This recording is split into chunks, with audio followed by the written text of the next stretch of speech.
The 2012 film Madagascar 3, Europe's Most Wanted, I think this one is okay. It's not one of the best animated films that came out that year, but at least this is not an outright disaster either.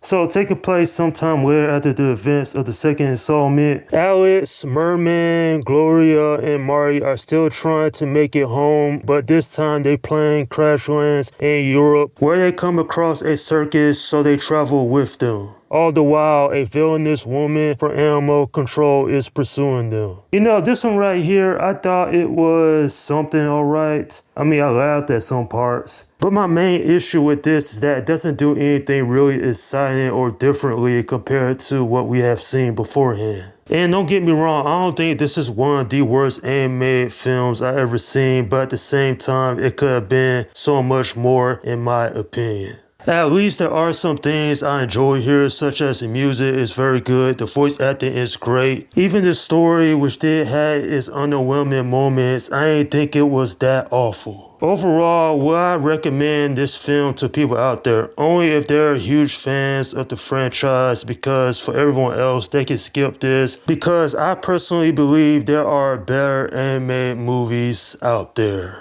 It is cool to see Alex and his friends once again. I mean, I enjoyed their interactions with each other. This time, Alex, he finds a new friend in Gia, who is in the circus. I'm actually glad that this wasn't a romance subplot because it would have been too convoluted. Speaking of romance, King Julian the 13th, he does fall in love with Sonia, a European brown bear. I thought that was interesting. There's not much plot there beyond this, but it was funny just seeing this lemur go after this giant bear, and it's like something different for that character, for a change. Now, there are some new characters here, such as Vitaly, who can actually squeeze through any, ring-sized hole. I thought he had an impressive ability there, but doesn't devolve deep enough into where he comes from. But he does have his place in the story.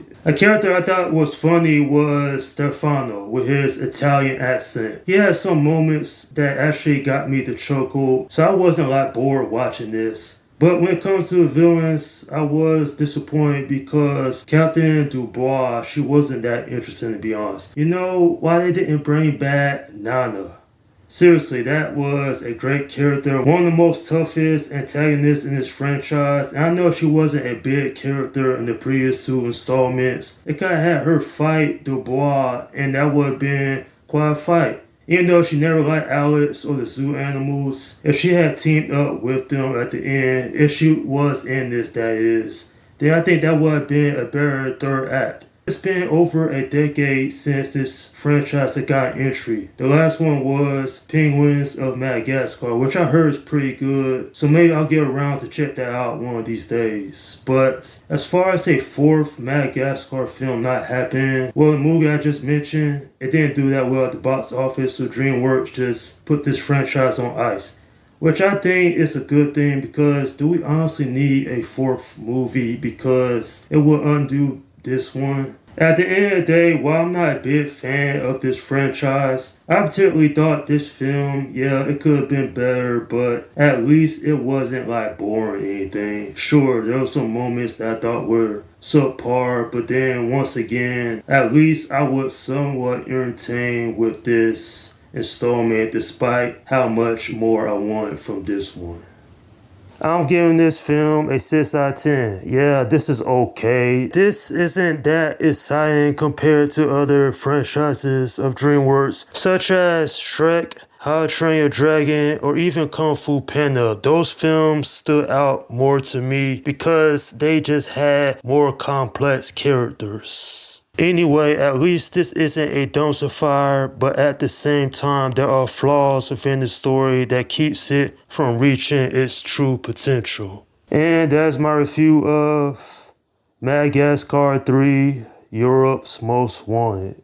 Okay, leave your comments down below in the section and let me know what you think about this movie.